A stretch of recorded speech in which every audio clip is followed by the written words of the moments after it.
சாமிலாம் ஒன்று நம்மளுக்கு தான் ஒன்று இருக்காது. அது என்ன பண்ணுறது, கடைகள்லாம் அப்படி இருக்கிறாங்க.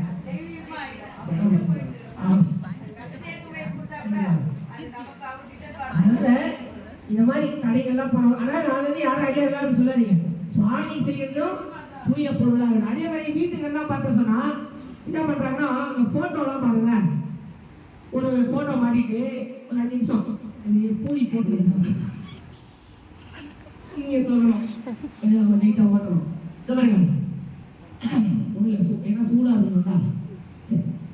என்ன பண்றாங்க, சாமி பண்ண காகிதம் பூவை போடுறாங்க பார்த்தீங்களா இல்லையா வீட்டில்.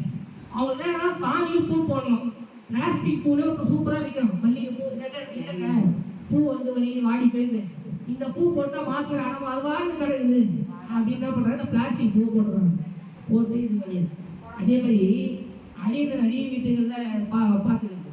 இது நம்ம இல்லறத்தார்கள் என்று சொன்னால் நம்ம பெற்றோர்களை நம்ம கூட இருக்கிறவங்கள இயல்பான வாழ்க்கையில் இருக்கும் போது அவர்களுக்கு நல்லதே செய்ய வேண்டும்.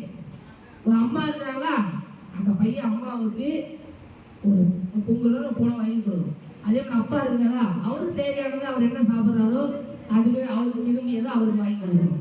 அதே மாதிரி பசங்களுக்கு அந்த மாதிரி செய்யணும். நம்ம என்ன பண்றோம் சொன்னா, இருக்கும் பொழுது அந்த தாய் இருக்கும் பொழுது தாய் தந்தையருக்கு நாம எதுவுமே என்ன பண்ணதில்லை, செய்வதில்லை. இது எங்க பார்த்தோம்னா, அது நான் வீட்டுக்கு போ இருக்கும் போது அவங்க அப்பா வந்து பையன் கண்டிக்க மாட்டான். அவர்கிட்ட இந்த மாதிரி வேலை யாரோ அவங்க அப்பா என்னடா வேலையை போயிட்டு வந்தியா, கிழவனுக்கு நாங்கள் வேலையே இல்லை கொடுக்குது. சும்மா கட்டி காடு வாவாந்து வீடு போப்போ வந்து நான் போய் சேர வேண்டியதானே இவன் சொல்லுவா பையன். ஒரு நாள் அவங்க அப்பா அப்படி இறந்துட்டோமே, பேண்டுலேருந்து எல்லாமே வைப்பான். இங்கேருந்து பந்தலாம் போட்டு ஐயோ ஊ சொல்லும், என்னவோ அவங்க அப்பா அதை செய்கிறாங்க, இவ்வளோ பாசம் இருக்குயா.